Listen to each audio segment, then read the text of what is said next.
Imagine un club qui a failli disparaître il y a 2 ans seulement. Un club d'une petite ville de 45 000 habitants. Un budget de misère. Bienvenue sur manlyfoot.ca. 128 ans d'histoire. Aucun trophée majeur. Et pourtant ce club est sur le point d'être sacré champion de Suisse avec 12 points d'avance. Reste avec moi. Salut tout le monde, on est sur Manly Foot. Aujourd'hui on plonge dans la success story la plus incroyable du football européen de la saison 2 250-2026. Thun, une petite ville suisse au bord d'un lac bleu turquoise, dominée par son château médiéval, niché dans l'Oberland bernois.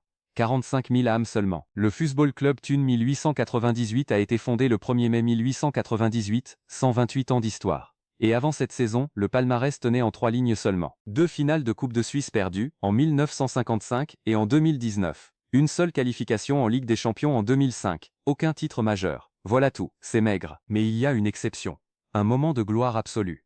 La Ligue des Champions 2005-2006, une aventure qui a tout changé pour ce petit club de province suisse. À l'époque, Thun termine vice-champion de Suisse derrière Bâle, le club élimine le Dynamo Kiev, puis Malmö, et se retrouve dans le groupe B avec Arsenal et l'Ajax. Le 27 septembre 2005, au stade de Suisse à Berne, Selver Ojic marque à la 80e minute. Thun bat le Sparta Prague 1-0. Un miracle en Ligue des Champions. Le club finit 3e du groupe, bascule en Coupe UEFA et s'incline finalement face à Hambourg. Mais le mythe est né. Thun avait prouvé quelque chose d'immense à l'Europe entière. Mais après cette gloire, Thun devient un club yo-yo. Ça monte, ça descend. En 2019, nouvelle finale de coupe perdue 1-2 contre Bâle. Puis la relégation en 2020, et là les vraies galères commencent. Difficultés financières graves.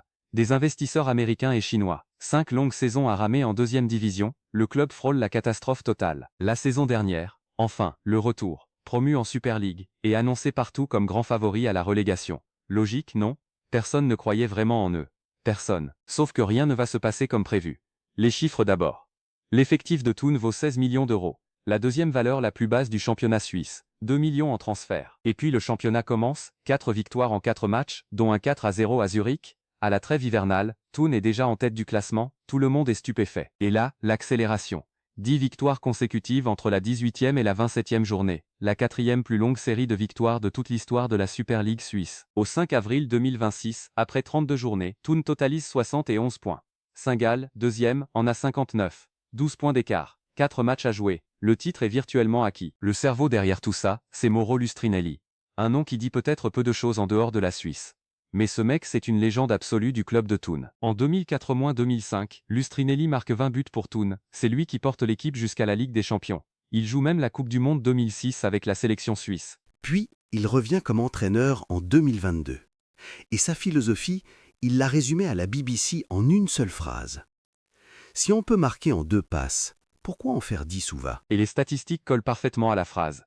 Thun ne contrôle que 46,5% du ballon.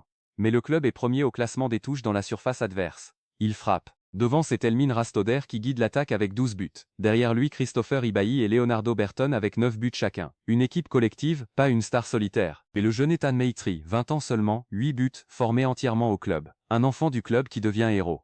Voilà ce que Lustrinelli a construit. Une famille de footballeurs. Cette histoire rappelle Leicester City en 2016, Bodo Glimt en Norvège, Mjällby champion de Suède l'an passé. Des petits clubs, des budgets modestes, une éthique collective qui écrase les machines à millions. Dans un football européen saturé d'argent, de multipropriété et de calculs industriels, le FC Thun rappelle une vérité simple que beaucoup avaient oubliée depuis longtemps. Parfois une idée claire, un groupe soudé et une ville entière derrière son équipe, ça suffit. Thun ne jouera peut-être pas longtemps la Ligue des Champions.